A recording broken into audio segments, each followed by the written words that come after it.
I own nothing but the opinions and vocals expressed herein. Castlevania is property of Konami. This series produced by Frederator Studios, Powerhouse Animation Studios, Shankar Animation, Project 51 Productions, Moi Film.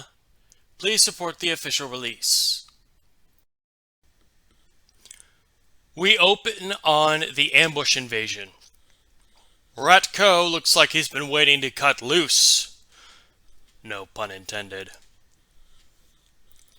Even Trevor and Sypha stand frozen and just look at Zemfir's expression.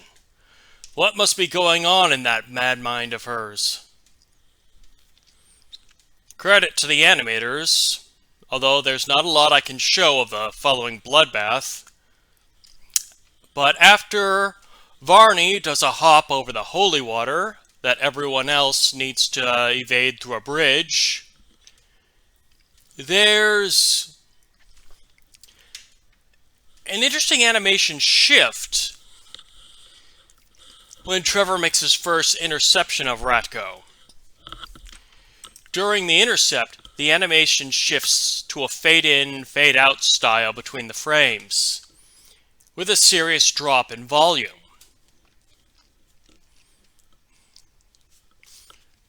Ratco gets serious and focuses on seeking out Trevor. He recognizes a Belmont when he sees one, and he wants to make a smashing comeback after staying low for so long. So that's what happens when you waterbend holy water. Fire from ice indeed. Varney asks around for a giant mirror. Giant mirror, things disappear through it.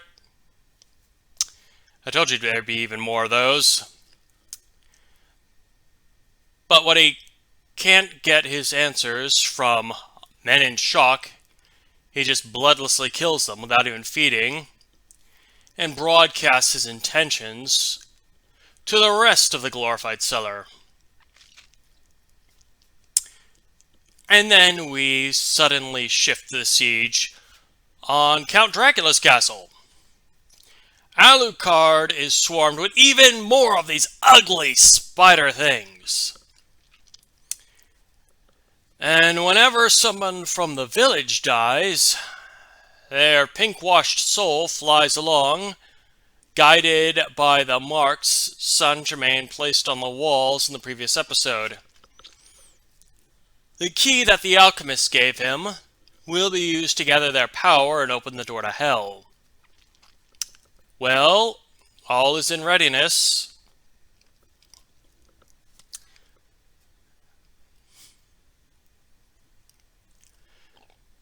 And here is his scariest face yet.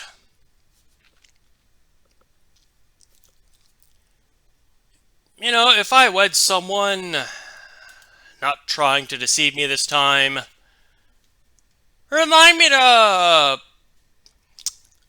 promise them that there are some things I will never do to secure a reunion. I just want that laid out in advance. This is madness. And it is also hero time! How quickly has this gone? If he's only here now, where was he before? Checking the provision stores with Greta couldn't have taken that long. Greta herself demonstrates that the souls called from hell to give life to these night creatures are not pulled in with the other souls when you kill them. Pity. That might have made this more efficient and saved some villagers' lives. Oh, and now there are some archers. You know, any one of those single arrows negates a vampire. Where were they before? The corpse mages are signaled, and they do the thing, leaving the big beastie finally off the chain. And apparently this one's part kaiju. That's the signal to go indoors. Greta pulls Alucard in at the last split second. I think the little breather they have is cute. Time for a regroup, though, emphasizing barricades. And Alucard didn't consider creatures that could climb. Now the archers will have a little more space and some bodyguards to boot. Greta notices the flying souls, and when Alucard can't identify them, it's time to investigate. Alucard notices that they're concentrating on the childhood room of his, and that look on his face when he sees what's happening. This ghastly scene highlights the most mutilation and disfigurement in the whole season. And since all of it is soul and none of it is flesh, I get to show it here.